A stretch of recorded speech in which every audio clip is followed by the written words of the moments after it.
Let's do that again. Give me a Judge, few by minutes. stipulation of the parties, I'll move for admission of Exhibit 102 and 103. That's Defense Exhibit 102 and 103 that represents the autopsy. And then the first one is the 26-page autopsy. 103 would contemplate the additional pictures and some analysis as well by this witness. All right, the defense has moved for admission of Exhibit 102. Does the state have any objection to that being admitted? Your Honor, it's my understanding that that is the autopsy report created by the Office of the Utah Medical Examiner. And if that's what it is, in addition to some lab results and other findings, the state has no objection. Okay, so as I understand, there'd be no objection on 102 and 103 if and when those become published. If they are, Ms. Blake, if they're not what you anticipated, let me know and we'll quickly review that to make sure they are the exhibits you believe have been admitted. So those are admitted, Mr. Cryer. Okay. And Doctor, you mentioned that you're retired as the chief, was it the chief medical examiner out of Utah? Yes. And that's out of Salt Lake City, is that right? Taylorsville, but Salt Lake County, yes. And I'm not familiar with Utah, so is that close to Salt Lake City? Yes. Okay. The government hub of the state of Utah, is that right? Okay. About the initial cause of death reported for Tammy Daybell, and it did say pulmonary edema. Is that correct? Yes. Okay. And you were able to confirm that through this autopsy as well, correct? I was able to confirm through the autopsy that pulmonary edema was present, but right. not that it was the cause of death. Okay. Now, when we talk about pulmonary edema in this particular case, can you tell me how long would it have taken to produce the kind of pulmonary edema that you found during the autopsy? I don't know. There's no way to determine that. No. And there's also no way to determine whether it had advanced or whether it had declined.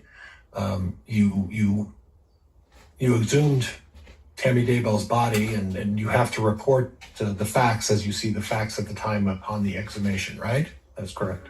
And at this point, you had initially indicated that you went in front of you didn't, but you were present when a hearing was held in front of a judge to make a determination as to whether or not they would have exhumed Tammy Daybell. Is that right? That's correct.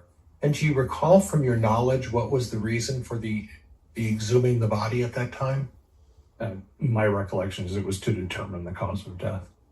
Well, there had to have been some facts. You don't get to just dig somebody up. Your Honor, counsel's testifying. Move to strike. Sustained. There has to be a reason at the hearing to determine why you're exhuming. Your Honor, counsel's still testifying. Sustained.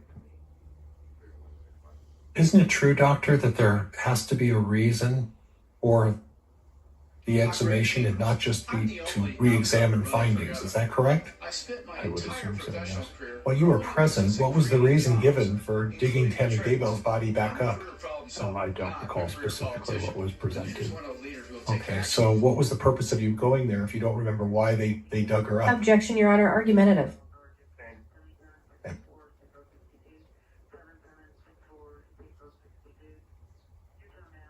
Do you recall whether or not there were discussions about surrounding circumstances that could have influenced a decision to exhume? I believe there were, yes. Okay, and those circumstances that they justified for exhuming were the death of Charles Vallow, right? Objection, Your Honor. Counsel's testifying. The witnesses said he doesn't recall. The fact is those additional circumstances that you based the reason to dig Tammy Daybell up out of the ground was because of the death of Charles Vallow. Objection, Your Honor. Counsel's misstating. This witness was not the one that requested exhumation. The death of Charles Vallow. Do you recall whether or not there was a discussion about the death of Charles Vallow at the exhumation hearing? I do not. Do you recall whether there was discussion of Brandon Boudreaux as a basis for the exhumation of Tammy Daybell's body? I also do not. Okay, so you don't remember any reason, is that right, for why they decided to dig a body up out of the ground? Objection, Your Honor. Argumentative, and it's asked and answered. You don't have any explanation that you recall as to why they dug Tammy Daybell's body up out of the ground, do you? Objection, Your Honor. Argumentative and asked and answered. Overruled You don't have any. Right. So you don't remember any reason, is that right? I think I said previously, my understanding was to determine the cause of death. But you don't specifically remember the factors as to why they dug her up, right? You recall as to why That were offered to a judge? out of the ground, do you? I don't remember the specifics of the discussion. Okay. And you don't, now, you talked a little bit about Utah, and from what I understand, you can do it by request of the family, is that right? Or you can do it by request of going in front of a judge and giving justifiable reasons as to why you would dig a body up out of the ground, right? I believe that is the way the statute reads. Right. And in this particular case, the family was never notified, right? Objection, Your Honor, calls for speculation and irrelevant. You can do it by request Overruled. of If the the family, witness has information, he can or answer. you can do it by request of going in front of And a judge. I want to hear the answer. To my knowledge, the family was not notified. So in other words, then, the other side of the statute is that you went in front of a judge, not you, but someone went in front of a judge and got an order to exhume her body, is that right? Yes. And to your knowledge, even though you were present, you don't remember the facts that were presented as. Objection, Your Honor, ask and answer. The family was not notified. Sustained. So in other words, then, the other side of the statute is that you went in front of a judge. Now, you made a comment, Judge and got an order to exhume her body, is that right?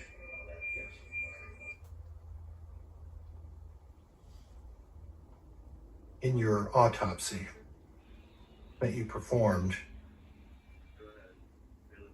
and you noted that the bruises were what are called very non-specific bruises. You remember that?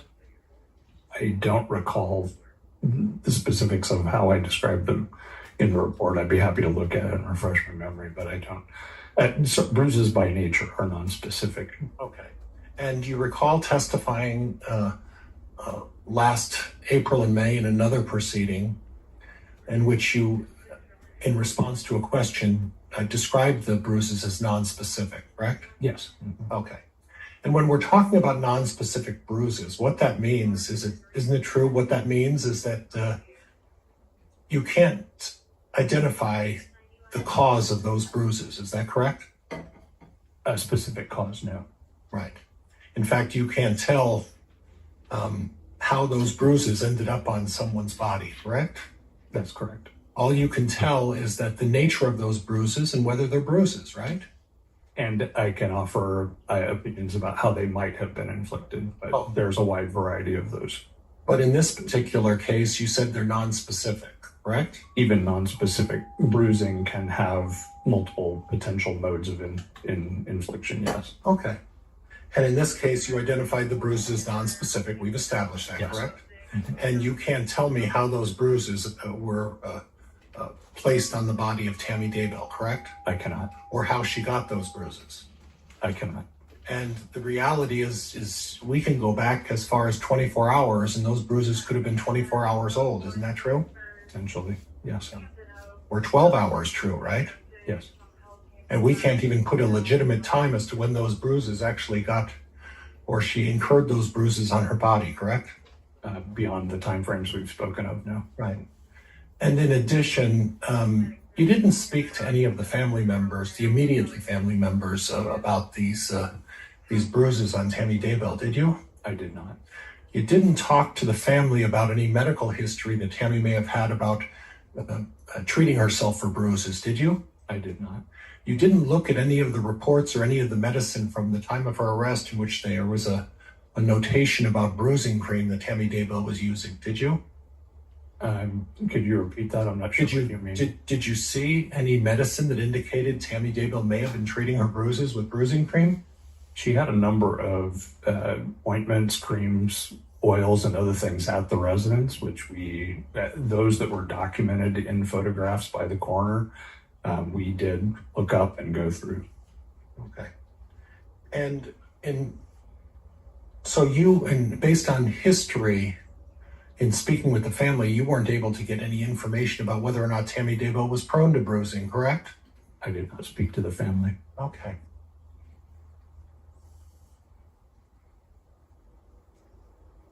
Did you look at any other statements by Mr. Daybell while he talked about vomiting and fainting and falling over? Do you recall looking at those factors?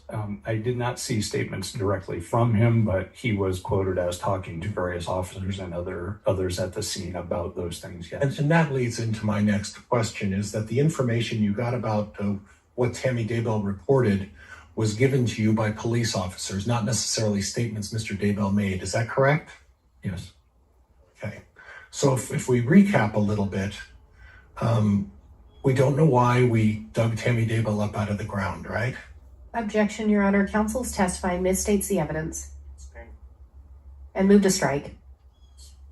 We got an exhumation order to take Tammy Daybell out of the ground because you were there for that, right? We did. Okay. You don't recall the reasons why you got the exhumation? Objection, Your Honor. Asked and answered. Sustained. Okay.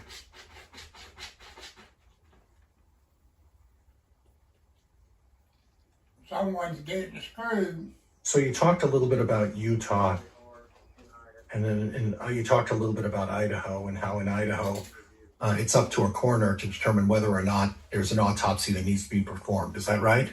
Yes, Okay. And in Utah, it may be a little different, right? it is. You talked a little bit about how it's not ideal to conduct an autopsy after embalming and burial. Would you agree with that? It's certainly not ideal. Yes. Right. I agree with that.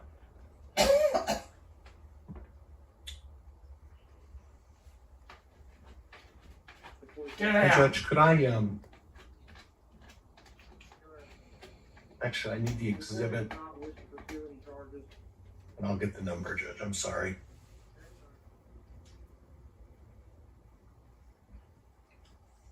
I think it's 179. Judge, I'd like to republish exhibit. Judge, I'd like to republish exhibit 179. You may.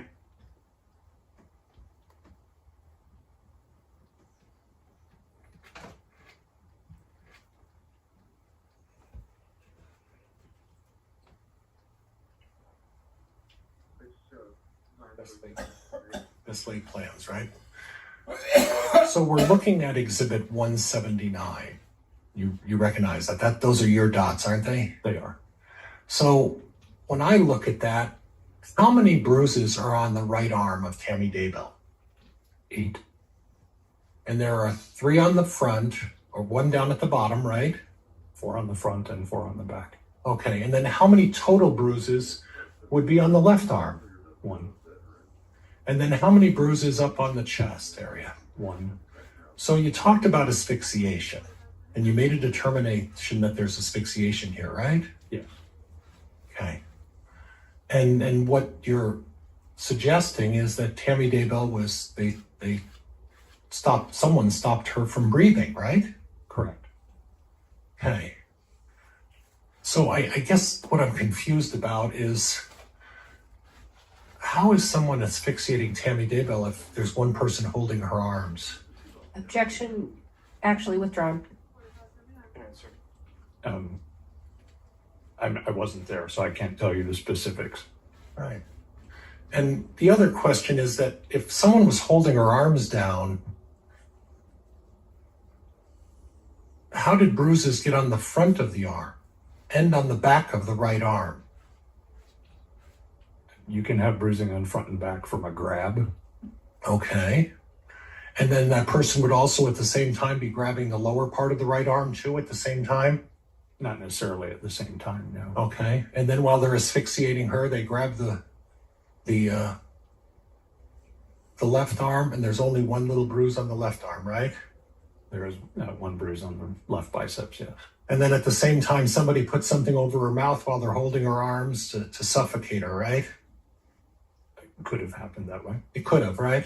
It's possible. It could also have happened that this wasn't asphyxiation, right? I don't believe so, no. Okay. You're firm on this idea that you think it's asphyxiation, right? I do. And that determination you made is as a result of just talking to the police and after you did this investigation, correct? Objection, Your Honor. Misstates the evidence. Sustained.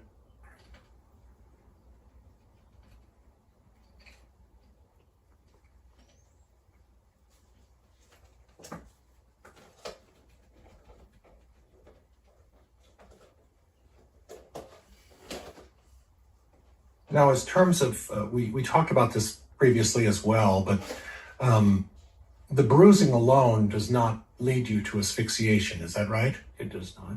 Okay. And the facts about other activities that may have been occurring, particularly Brandon Boudreau and Charles Vallow, don't lead to asphyxiation either, right? No.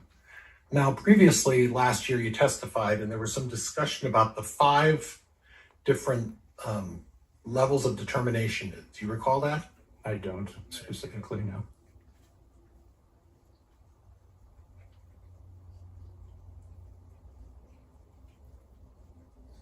Or the 5 options. I'm sorry, the 5 options. There are 5 manners of death, yes. Right, and I'm sorry, I gave you the wrong term. I'm apologize. I wrote the word down the wrong way. The 5 determinations, and can you go over those with me again? Sure. Go ahead. On a death certificate, there are essentially, in every state except New York and I think New Jersey, maybe Connecticut, there are 5 options for what the certifier of the death can list as the manner of death. Those are natural, accident, suicide, homicide, or undetermined, or could not be determined. Okay. And I guess I'd like to talk to you a little bit about the undetermined one. Okay. And when you come up with an undetermined diagnosis, that means you don't have any reason that leads you to say this is absolutely the way this person passed away, correct? Undetermined manner is used when you don't have enough circumstantial or investigative or autopsy findings, whatever. You don't have enough information to decide between 2 different manners. And that can be, for example, in an overdose, it could either be a suicide or it can be an accident. In this specific case, it could be, there's allegations of that her death is natural. If I believed it could be natural or it could be homicidal, then it could be undetermined because I can't really decide between those 2, but I did decide between those 2. So that is a situation where if you don't have enough evidence to determine exactly why someone died, you make the determination of undetermined. Is that correct? If you don't have enough, certainly if the cause of death is undetermined, then the manner of death will usually also be undetermined. And that doesn't mean there was foul play. You just don't have the information to make that assessment. Would that be fair? Yes. So in other words, if in this situation there was insufficient evidence to determine a cause of death, it would be listed as undetermined, right? The cause of death could be listed as undetermined. Yeah. And at that point, that's a situation, like I said before, Allie, where it doesn't mean that it's homicide. It doesn't mean that there was foul play. You just don't have enough information to make that decision. Would that be fair? It would, yes, to an extent. It's possible that it doesn't mean that there's not foul play necessarily. Like if, for example, you call it undetermined because you think it might be a homicide or a suicide and you can't decide between the 2. Mm-hmm. If you call it undetermined because you can't necessarily decide between those 2, means you think it's just as likely that it was as it wasn't. I can't tell. It could also could be, but it might not be. It could also be a situation where there's no medical information that leads you to any conclusion as to why someone passed away, right? It could be. Right. And there are situations where people pass away and there's no discernible reason why that happened. Would you agree with that? Yes. Okay. Now, you made mention of all the medical reports that you reviewed. Which medical reports did you review? Reviewed records from Seasons Medical Clinic, from another clinic, whatever Seasons was before it was Seasons. I forget, it had a different name. She'd also been seen at a clinic in Utah before moving back to Idaho, and we looked at those as well. And those were just a matter of a couple of pages, right? Not a lot of records, no. Right. Well, a couple of pages, right? Objection, Your Honor. Argumentative, asked and answered. Counsel's testifying, move to strike. Well, it was late. It's already answered, so overruled. Okay. And you looked at the Seasons Medical and you looked at the other medical records and you were aware that 5 years prior to Tammy Daybell's death, she was diagnosed with anemia, right? I believe so, yes. And you didn't talk to the family about how that anemia had been progressing on Tammy Daybell, is that right? I did not. Okay. And you were also aware that Tammy Daybell was taking a form of, and I don't want to, fluoxetine. Fluoxetine. Fluoxetine. Mhm. There's a reason I'm not a doctor. Fluoxetine, and that's a form of Prozac, right? Yes, it's And a if- generic. And if fluoxetine is mixed with the wrong kind of other medicine, whether it's herbs or supplements or anything else, those can have significant consequences, correct? There can be certainly drug interactions with herbal stuff. I'm not aware of any specific ones of fluoxetine with And as herbal part- remedies. I'm sorry, Mr. And as part of your analysis and the testing for poisons and all of the other testing that you did, you're not really able to test for the herbals and the supplements and everything else and its interaction with fluoxetine to see if that had any impact, could you? I think that's a two-part question. There's not really any way to test for drug interactions. You can test whether a drug is present or not, but certainly we don't have the ability to test for most herbal supplements. Okay. And the fact that those herbal supplements, whether or not they could have an adverse impact with the fluoxetine that Tammy Daybell was taking, correct? Don't have a way to determine that, Right. whether they were even present. The heavy lungs. I'm sorry, the heavy what? Heavy lungs. Oh, The heavy yes. lungs. That's an unusual medical malady. Would you agree? It's a non-specific finding. But it could have an impact on the cause of death here, correct? It could, yes. Right. And you didn't take that into consideration before you made your asphyxia determination, right? No, absolutely, we did. No, you did? Mhm. Okay.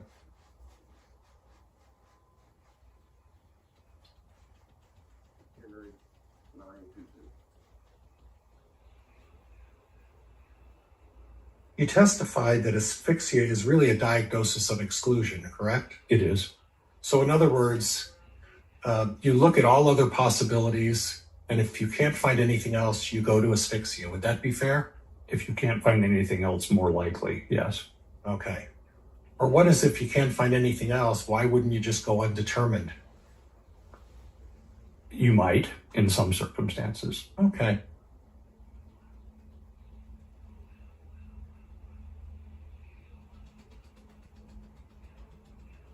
One of the things I want to ask you about are seizures. Okay. And when a person has a seizure, it's not always a result of there being some sort of physical evidence to support that, is there? I'm not sure what you mean. Well, there's a seizure can occur at any time. Any one of us could have a seizure at any time. Would you agree with that? Could and is likely are very different things. Okay. Okay. So are you at this point saying and excluding the fact that Tammy Daybell could have had a seizure as a possible cause of this death? No, I can't 100% exclude it. I just think Okay. it's very unlikely. You think it's unlikely? Okay. Yes, very unlikely. In spite of the fact that Chad Daybell talked about fainting and those types of issues, you're saying that because of that, it's very unlikely there could be a seizure, correct? That's what I believe, yes. Okay. And you're also saying, well, let me ask you this. A seizure can happen at any time unannounced, correct? It can. Okay. Or there could be some instances where there's some medical proof to support a seizure, correct? You can have a seizure, yes, because you have a tumor or an infection or other things, or you have a condition that leads to a seizure, yes. Okay. And then we talk a little bit about arrhythmia. And with arrhythmia, there isn't always an indication with arrhythmia that there's there isn't always a damaged heart or a faulty valve as a result of arrhythmia. Would you agree with that? Yes. In fact, arrhythmia can happen at any time. Any one of us with healthy hearts could suddenly have an arrhythmia and die, correct? Very unlikely. Very unlikely? Yes, very Okay. unlikely. Well, does that very unlikely change when you look at the fact that Tammy Daybell's family history had a history of heart issues? Does that change the very unlikely to likely? Not in the context of what her heart looked like. Okay. And again, because her heart didn't look healthy or unhealthy, that isn't always the point, is it? Arrhythmia can occur even in the healthiest of hearts, correct? Yes and no.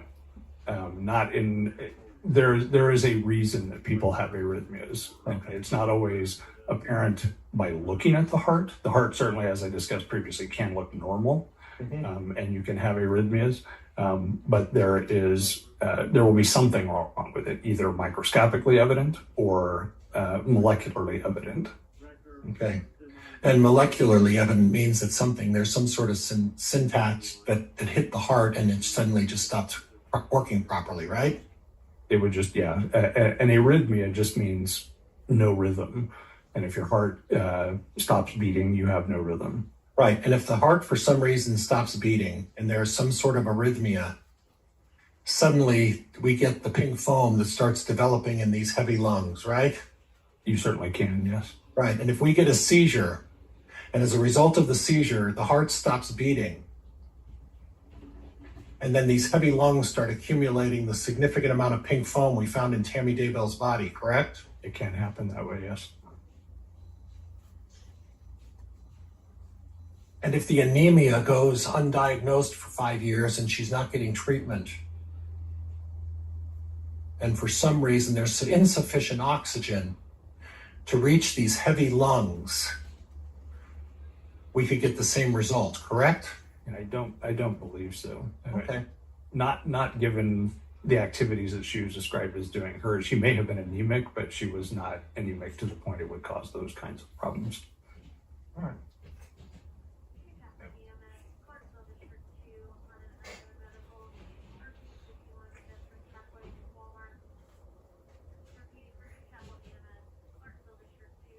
In regards to a time of death, what I understood you were testifying to is there's really no definitive way to determine an accurate time of death. Would that be fair?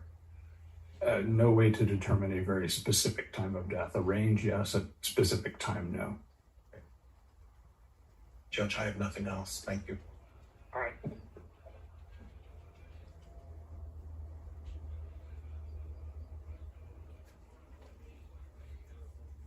Redirect. Thank you, Your Honor.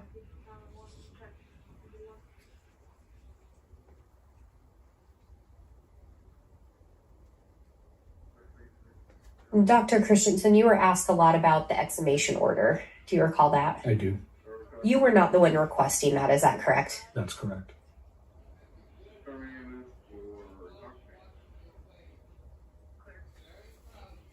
You were also asked about whether or not you spoke to Chad's kids, and you indicated no. That's correct. Did any of Chad's kids ever reach out to the Office of the Medical Examiner? They did not. To my knowledge. It's possible they might have, and I was not aware of it, but they didn't reach out and ask for me. Did anyone ever pass on information that they reported to the Office of the Utah Medical Examiner? No. So you reviewed documents you were provided from law enforcement, is that correct? Yes, And those documents contain statements provided by Chad Daybell? they did. There were no documents provided that had significant information from his kids, is that correct? There were some about his kids, various interviews that have been conducted with their friends and things of that nature, but no, not from them directly, I don't believe. So you wouldn't know if the kids ever agreed to speak with law enforcement, is that correct? I do not know.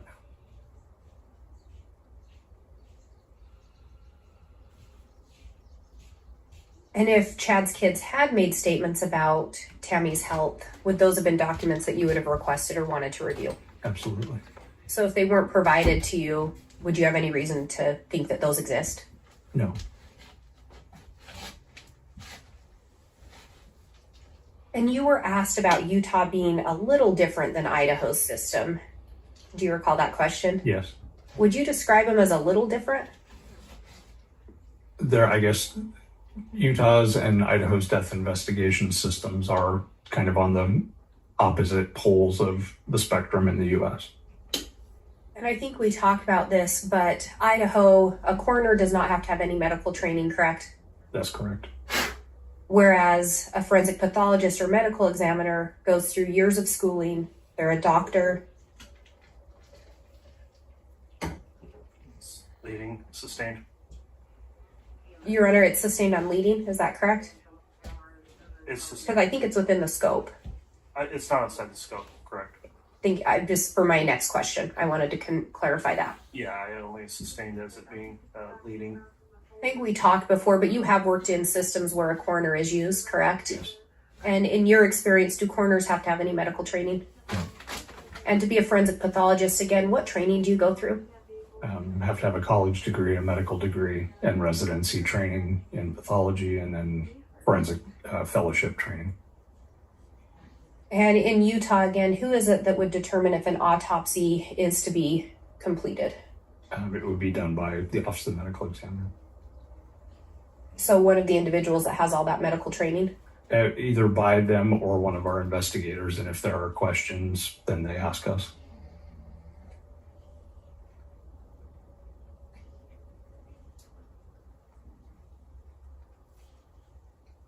You were asked about the 5 different, I believe, manners that can be indicated. That's correct. Is it common practice for the Office of the Utah Medical Examiner to look at the surrounding facts in addition to what's concluded from the autopsy? Yes. And I think you talked about an example of a drug overdose, that there could be several manners, even if that's the cause. Yes.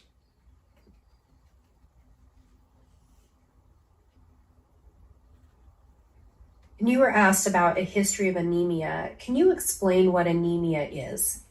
Anemia is when your blood count, the percentage of your blood that's made up of red blood cells, drops below normal levels. Men have a slightly higher normal range than women, but they're both in the 35 to 50% range, more or less.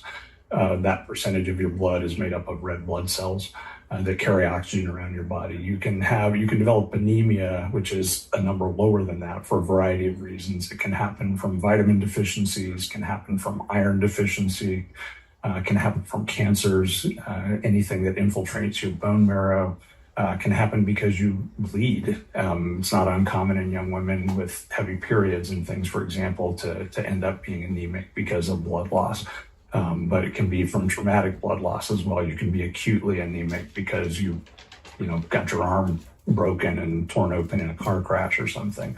All of those things can lead to anemia, but generally speaking, a progressive, slow type of anemia, whether it's vitamin deficiency or something like that, is something that your body is able to compensate for to some extent, that you remain functional, though you might be fatigued or other things of that nature. But it's not, you don't have normal oxygen carrying capacity. And so if you went from living at sea level to the mountains, you might notice more of a difference than if you weren't anemic, things of that nature. Sustained. Is anemia treatable? Yes, most times. And I think you indicated you'd seen a history of Tammy having anemia maybe 5 years before her death. I believe that's when it was documented, yes.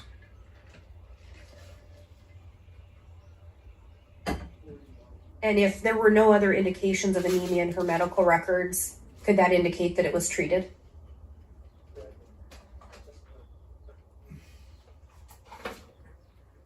Overall.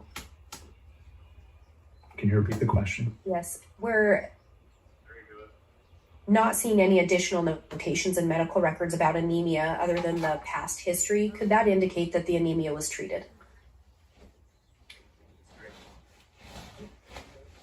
And, Your Honor, if I may respond, Go ahead. Dr. Christensen's testimony was he saw a notation of it from 5 years previous to that, and Mr. Pryor went into it on his cross-examination. No, I'm going to rule on that. It's overruled, Mr. Pryor. You continue. Could that indicate that the anemia was treated? It could. It just means that it certainly was not mentioned again as a problem. In looking at those medical records, do you recall seeing any indication that Tammy had low blood pressure? Her blood pressure was on the lowish side of normal, but no indication that she had a diagnosis of hypotension or low blood pressure.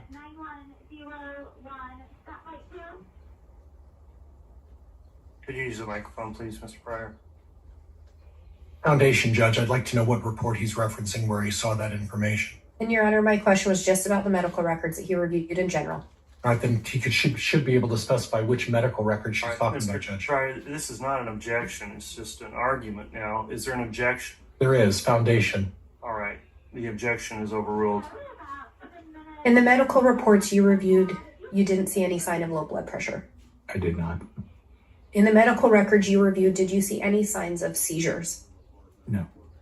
In the medical reports you reviewed, did you see any indication that Tammy had had a prior history of any negative drug interactions between her prescription medication and herbal remedies? No.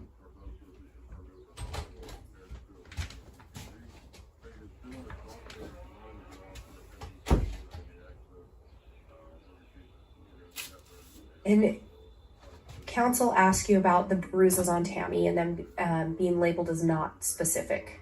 Do you Yes. recall that? Yes. You indicated that sometimes you are able to form an opinion as to how those may have been inflicted. Is that correct? I can answer hypotheticals about how they may have been inflicted, yes. And based on your training and experience, where those bruises were located, could they be consistent with someone being restrained? They could be, yes. And you were asked a lot about those pictures and if someone was holding Tammy down and then suffocating her. Do you recall that line of questioning? Yes. Yes. Where the bruises were located, would it be possible for someone to have been restraining her while someone else suffocated her? It's possible.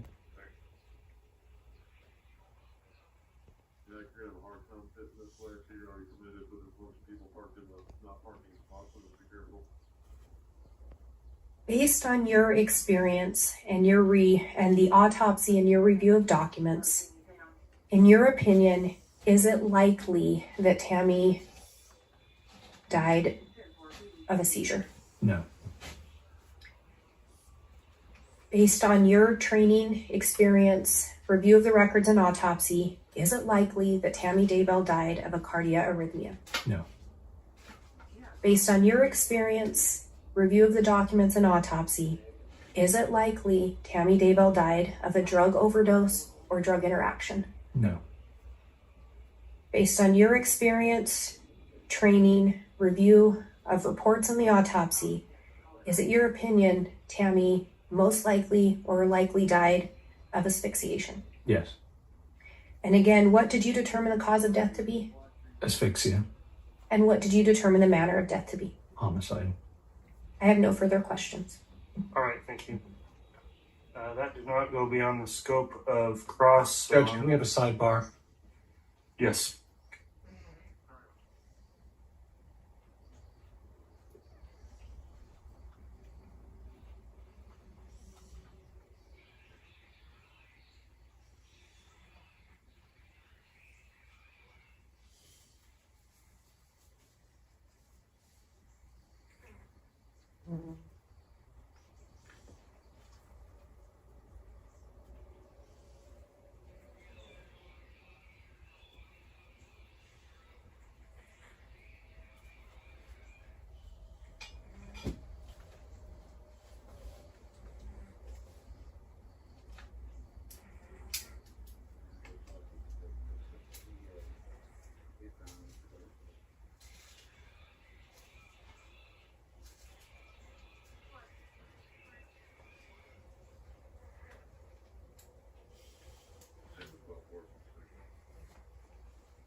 All right, counsel, after sidebar, the court's determined I'll allow a recross on that one narrow scope of the issue you want to discuss, Mr. Pryor, with the witness. So, Doctor, we talked about two types of medical records. One was from Seasons. I believe that was 2017. You recall that? There was a record from 2017, yes. And then there was a medical record from 2019. Is that right? There was. Mhm. Okay, and those were the two records that you had in terms of Tammy Daybell's medical records, correct? No. There were also records from PA Senna that she saw at Seasons. There was a Yeah. record from 2016 as well as one from 2015. Okay. And the anemia diagnosis was from what year? I believe 2014, which was, I don't recall specifically which records that was in. We also had records from a clinic in Springville. Okay, is it possible that the anemia was from the Seasons records of 2017? Possible. I don't recall for sure. Okay, so from 2017, we have one other medical record where she went in for a wrist issue, correct? Correct. So how do you determine whether or not she's treated for anemia if there are no other medical records other than the initial diagnosis from 2017? Objection, Your Honor, misstates the testimony. Overruled. There's no mention of treatment either way. Okay, thank you. All right, that will conclude then the testimony. Dr. Christensen, is the state intending to recall him at some point or any point, Ms. Blake? We may be, Your Honor. Okay. Dr. Christensen, then, because you may return to testify at a later time, the court's exclusionary rule prohibits you from viewing trial testimony. It'll be asking you if you have viewed any of the testimony after Counsel, you step down today. So with that, that will conclude the testimony of Dr. Christensen. You may go ahead and... Judge, before he's excused, could we have another sidebar? All right.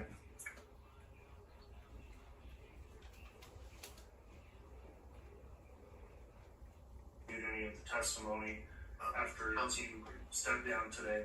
So with that, that will conclude. Christensen, you may go ahead and... Judge, before he's excused, could we have another sidebar? All right.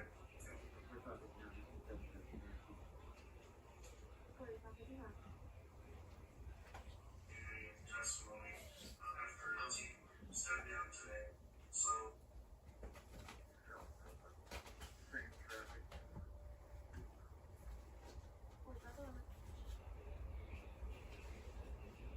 all right, after the sidebar, counsel for the defense has correctly pointed out, and I agree that expert witnesses are not subject to the same exclusionary rules that normal lay witnesses are. So the state will discuss that further with you, Dr. Christensen. You may in fact be entitled to view certain parts of this trial as they would be outside of the exclusionary rules. So you'll be further advised of that by the prosecutors if they wish to clarify that with you. Thank you again for appearing to testify, and we'll go ahead and let you step down at this time.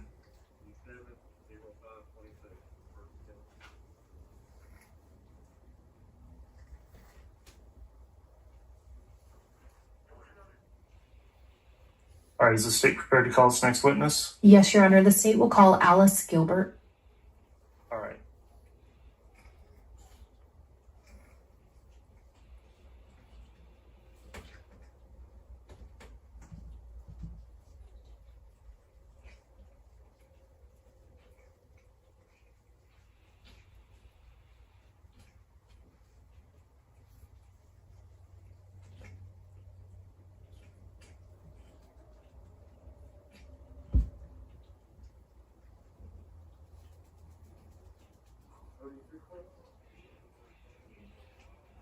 Swear or affirm the testimony you're about to give will be the truth, the whole truth, and nothing but the truth, so help you God? Got her.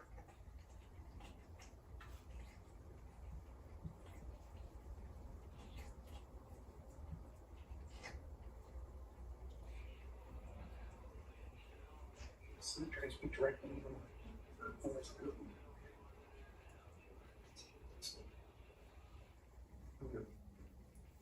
All right, I'll note that Ms. Gilbert's now been placed under oath. Before we begin with testimony, I just wanted to inquire, have you watched any of this trial on either the live stream or here in person at all? No, Okay, have you talked to anybody else about any testimony they've given in trial? no. Okay, thank you for letting the court know that. Ms. Blake, you can inquire on direct. Thank you, Your Honor. Would you please state your name and spell it for the record? Alice Gilbert, Alicegilbert. And Miss Gilbert, do you know an individual named Chad Daybell? I do. How do you know him? He was my neighbor, and when we moved into the neighborhood, we got to know him through our community and our ward. Did you also know Tammy or Tamara Daybell? I do. And did you know her the same way? Yes. And what did you refer to her as, Tammy or Tamara? I called her Tammy. And when you moved into the neighborhood, do you recall approximately when that would have been? It was March of 2017.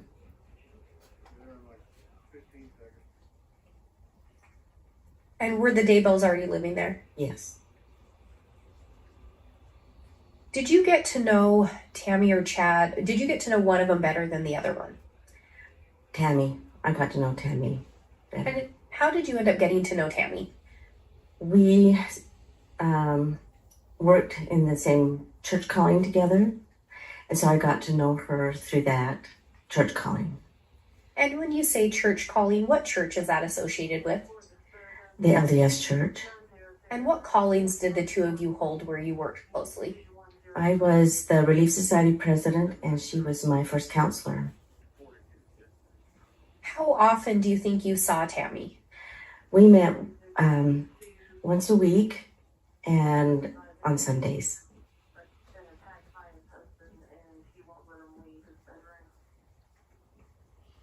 And did that seeing each other twice a week continue for an extended period of time? Until her death. And do you recall when the two of you were given the callings? October of 2018. So for about a year, you would see Tammy about twice a week? Mm-hmm. Yes. Did you get to know Tammy pretty well? I thought so. I thought we did. And can you describe, Tammy, a little bit your relationship with her? Let me back up. Can you describe a little bit about what Tammy was like? Yes. She was great to work with. She was organized when we had our meetings. She could do worked on the computer. So when we had to change anything, she could do it in a flash. She did all the computer work. When we organized activities, we valued her opinion and was grateful to have her input on things. And she would say, keep it simple, keep our activities simple. And we did, and that helped a lot. She had a lot of empathy for some of the women who were struggling in the ward, and she would relate those things to us in our meetings. She also had a very good wit with her. Did you have occasions to observe Chad and Tammy together? I did, mostly at church, and they seemed great at church. You know, it was just normal. It was, and we had activities.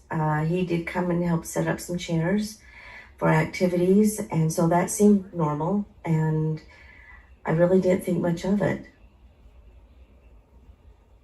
At some point in time, did you feel like their interactions changed?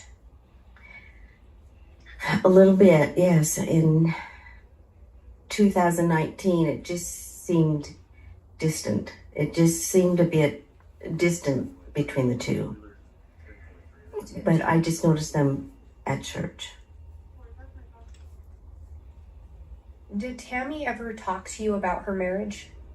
She didn't. I think the only thing she did mention was that sometimes the finances were a little strained, but she didn't mention anything else. When you observed Tammy, did you ever notice her appear to slow down? No. Did you ever notice any change in her activity level prior to her death? No. Did she ever complain to you about any health issues? No, Did you ever observe Tammy have any shaking fits? no, Did you ever observe Tammy faint? no.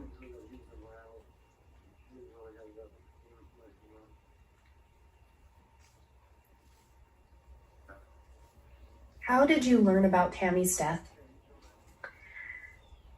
On the morning of the 19th, I received a phone call from Emma, and she was... Objection, Judge. This is going to call for some hearsay. It's eliciting hearsay on that part, so that's sustained. And just to clarify, when you say on the 19th, is that October 19th of 2019? Yes. And you indicated that Emma had phoned you. How did Emma seem when you talked to her? She was sobbing. And after that, based on that phone call, without saying what Emma said, did you learn anything in relation to Tammy? That she had passed away. Objection, Judge. Calls for hearsay. Sustained. At some point, did someone else take the phone? Chad, he took the phone. And what did Chad tell you? He asked me not to tell anybody for about an hour that she had passed away. And I said, well, I need to tell the bishop. And he said, no, don't tell the bishop. And I knew that the bishop was going to work. And so I called him anyway and informed him. And what you called to inform him was of Tammy's death? Yes. Were you surprised to hear of her passing? Yes. And why were you surprised? I had just talked to her on Wednesday, and she was fine. She was excited. She had just gotten a new grandbaby. We had talked about Mark and his mission, and she had told us experiences of his mission, and she was excited with things. On October 19th, after learning of her death, at some point, did you end up going to the Daybell residence? Yes. My husband and I went over at 8:30 in the morning, and Chad answered the door, and he gave us a hug, and we went in, and all the children, except for Mark and their spouses, were sitting there in the living room. They were stunned. The children were stunned. They could hardly speak and crying. Her legs were hanging over the bed, and that she'd fallen out of bed. He also said they think she died of an embolism. And Chad provided all this information the morning of her death? Yes. How did Chad appear to you? He wasn't as upset as the children. He was ready to tell us, and he wasn't as devastated as the children were. And you indicated you'd just seen her the Wednesday before her death. Yeah. Did she complain to you at all that day of any health issues? No. I tell you, people, my past experience, people grieves different from anybody. No two people grieves the same. We had activity nights, so it started at I think 6:30.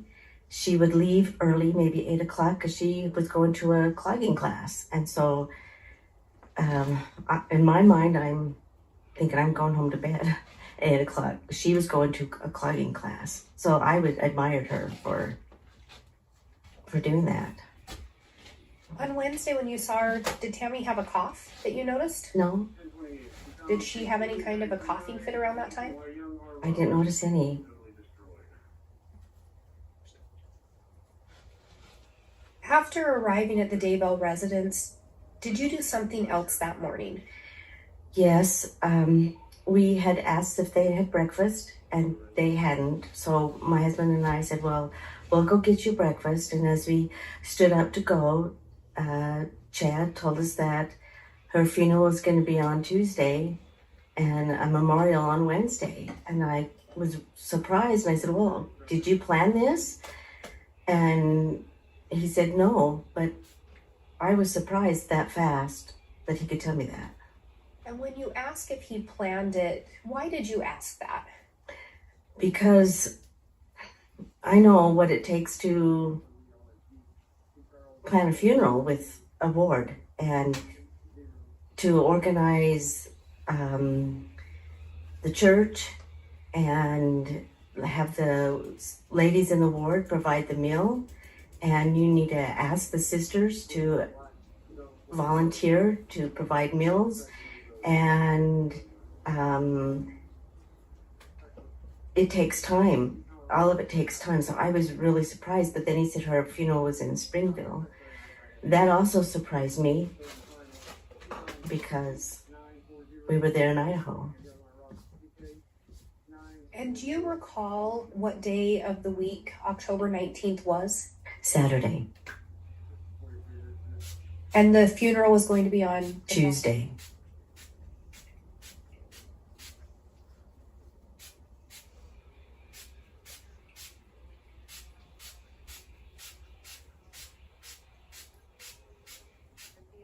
And did Chad respond when you asked if he had already planned the funeral or if he and Tammy had talked about it before? He said no, but I felt like it had been planned. Did you end up attending the funeral? Yes. I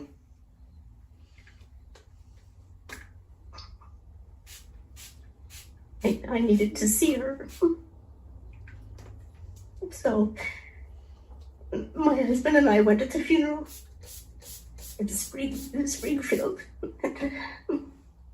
I needed to see her in the casket.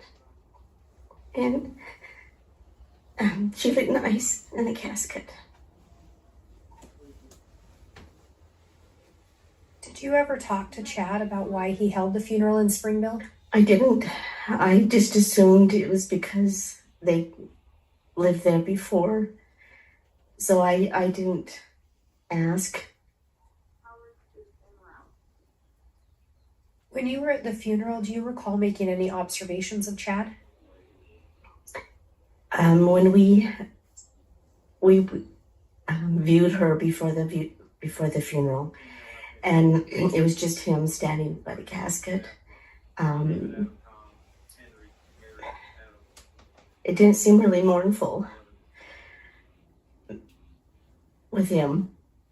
I said, oh, she looks good. And he said, yes, she does. And we didn't cry. We didn't, it didn't seem mournful. And then we went into the chapel to sit for the funeral. And I sat by, and our bishop had driven down, so we sat with him.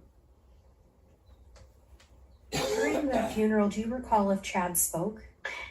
Yes, all the children spoke, and he spoke last. I was impressed with the children's talks that fast. They did a nice job to their mother. I was surprised because it takes a day to drive. So to go funeral on Tuesday, they would have driven Monday. They did the children did a nice job. And Chad spoke last. I was surprised because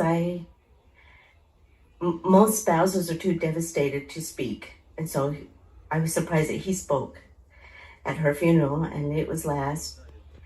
And it was like a church talk. The other talks were more loving tributes to their mother. His was more church talk. And do you recall if there was a memorial service held? It was held the next day in Idaho, but I did not attend because I had just been to her funeral. Did you end up having a role or playing a part in taking a meal to Chad's family? Yes. So our presidency and the bishopric provided a meal for them after the memorial, and so we took it over to them after, and we had to put it down for them to eat, and the kids had started to eat. And Chad told us that he was moving out, that he couldn't be there, and that he was going to move to Rexburg to a condo. And we asked him, like, do you need help or anything? He said no, that his friend had a condo for him, that he wasn't there very often, so that he told him he could stay there.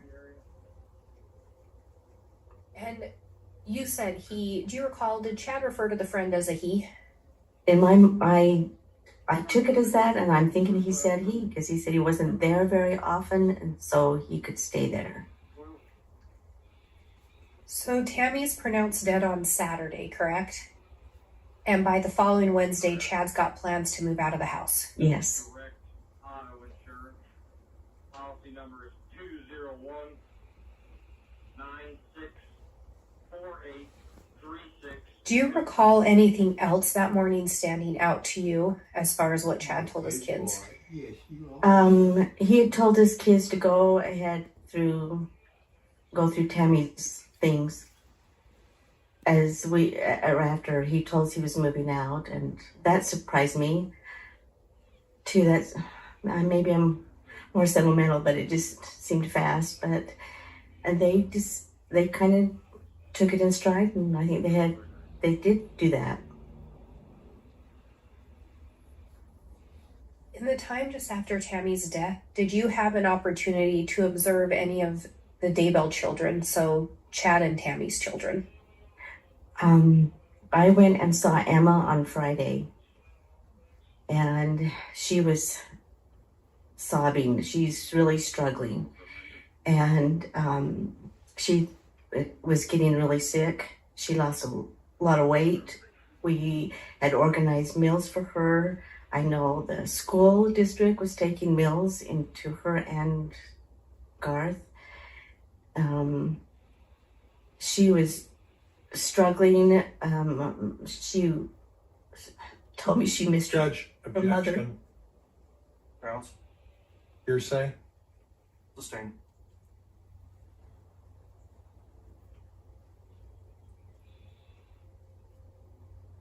Did Emma appear to be struggling to you? Yes. Did Garth appear to be struggling as well? Yes. And on Friday, to the best of your knowledge, had Chad moved out of the residence? Yes. I think he moved after the memorial.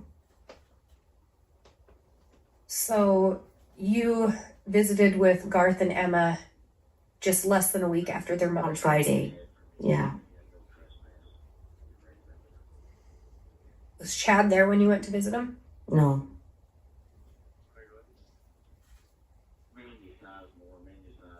And when you say the house you went to, what house was Emma staying in at that time? Do you recall? Yeah, she lived Keeney cornered from Chad's house. And do you know what house Garth was staying in? And Garth was living in Chad's house.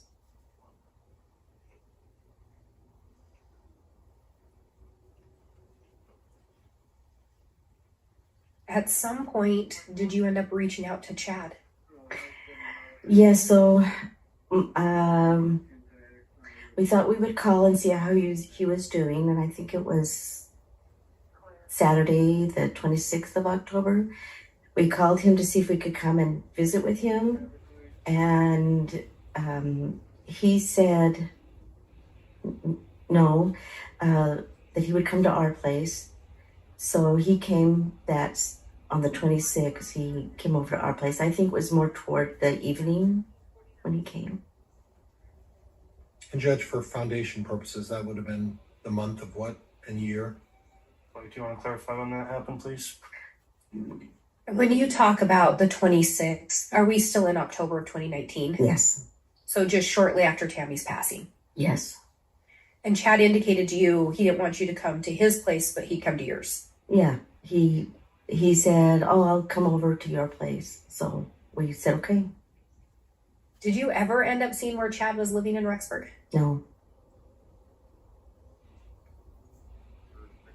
And did he in fact end up coming to your place? he did. And did you end up having a conversation with him at that time? Yes, he sat at our kitchen table, and I had made cookies and thought that, we would make it nice. And he said that he'd found the woman he was going to marry. And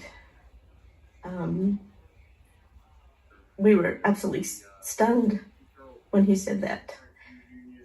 And we asked him, "Well, where did you meet her?" And he said, "At the conference in St. George in 2018. And we asked who she was, and he wasn't going to tell us at first. And then he said, "Well, I'll tell you. Her name was Lori Vallow." Had you heard the name Lori Vallow before then? I hadn't. I was thinking, who is Lori Vallow? And then he mentioned that she had done a podcast with Melanie Gibb, and then I realized that's who that was. Had you ever met Melanie Gibb in person? Not then. I hadn't met her in person. And you'd never met Lori Vallow at that point? No. And to the best of your recollection, this was around October 26th. Yes. So just 7 days after Tammy's passed away. Yeah. Were you surprised to hear that Chad had already found someone else to marry? Absolutely. At some point, did you end up meeting Lori Vallow? Yes. While he was at our home, he said that she was in town. Would we like to meet her? We said yes. Tuesday nights, my husband and I had gone to the temple. So we were in the temple on Tuesday nights.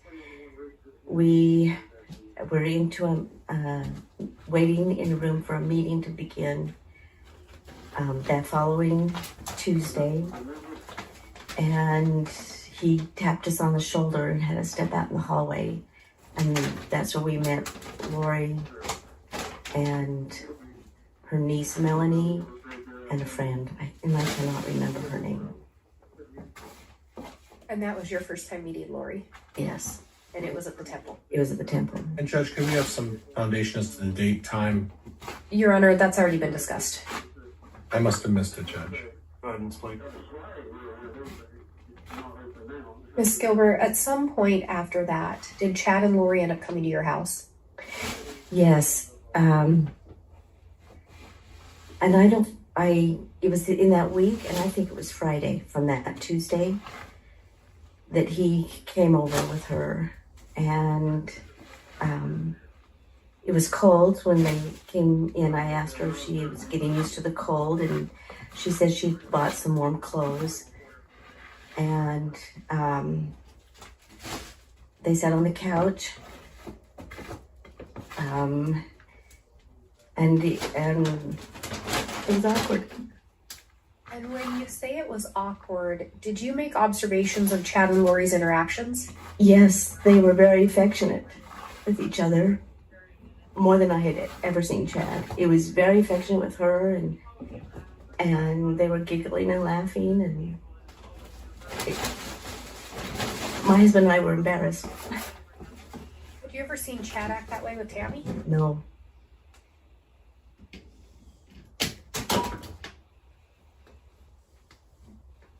Did you end up talking at that time to Lori about her family? I did. I asked her if she'd been married, and she said yes, that her husband had died in December of a heart attack. I asked her if she had children, and then Chad said that she had recently had a daughter that had passed. And I said, "Oh, I'm sorry." And I said, "How many?" And she said, "Thank you." And I said, "How many children do you have?" And she kind of stammered and said they were stepchildren, and I did not get a definite answer on that. When Chad said that she'd recently lost a daughter, did Lori say anything to correct that or change it? No.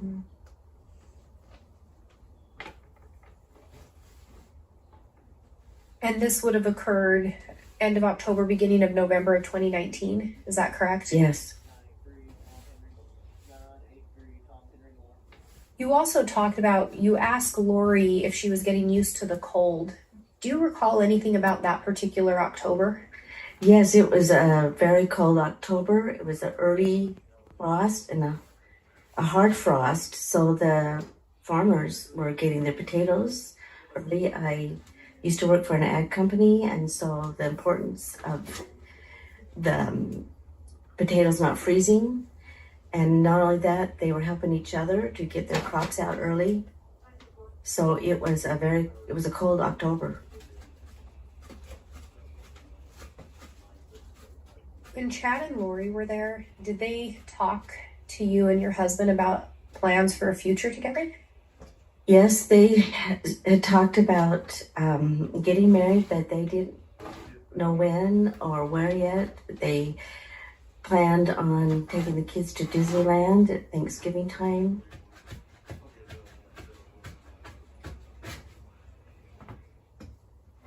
And did Chad tell you anything about his plans to write a book? Yes, he told us he was going to Hawaii to write a book.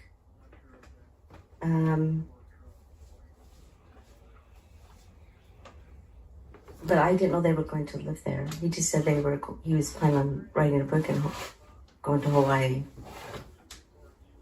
So Chad mentioned he was going to be going to Hawaii, correct? Yes. And he and Lori also mentioned their plans to get married to you. Judge, there's been some leading here. Sustained. And this took place in end of October, beginning of November 2019. Yes. When they talked about taking the kids to Disneyland, do you know which kids they were referencing? It was Chad's children. Did they ever mention taking any of Lori's children with them?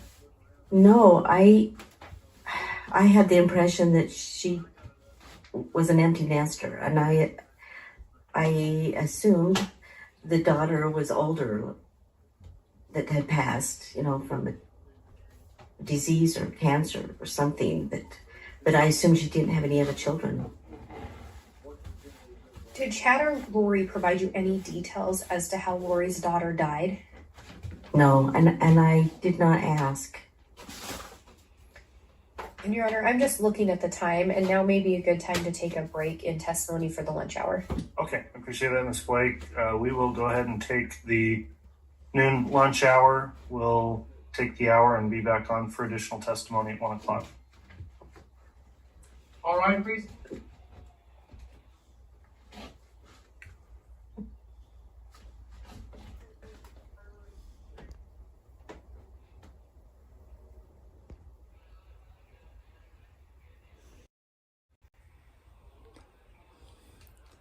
I want to thank you all very much. I don't know if it's my computer or what, that I'm having problems. I don't know if it's StreamYard. I just don't know. I'm using my cell phone, Prison Live Studio, because Prison Live Studios never let me down. It'd be nice that you could do something like StreamYard. Use Prison Live Studio, something like StreamYard. That's a good thing for Prison Live Studio if you could do something like that. Well, I got some work to do outside. I got to pick the trash up, the garbage bags. I got to cut my front yard today. Today's what? Tuesday? Oh, I can't remember what day it is.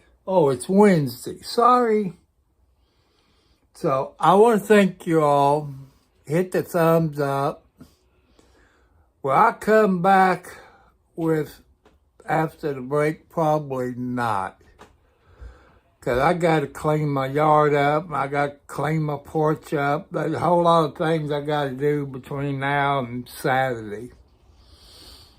So I want to thank you all. God bless you all. Let me know what I'm doing wrong if it's StreamYard. I checked my Wi-Fi on my computer. I got full scale. So I just don't know. I'm thinking it's more of my computer. But you all computer smart. You all do StreamYard. You see, it keeps disconnecting from YouTube on the sharing process. You all got any ideas this old man can do? So I'll let you go because I got, like I said, I got to go do some work. Then I'll be tired the rest of the day. I might be on at 8 o'clock tonight. Maybe. I don't know. Because all that work I'm going to do, it's going to take a lot out of it. So God bless you. Thank you all much.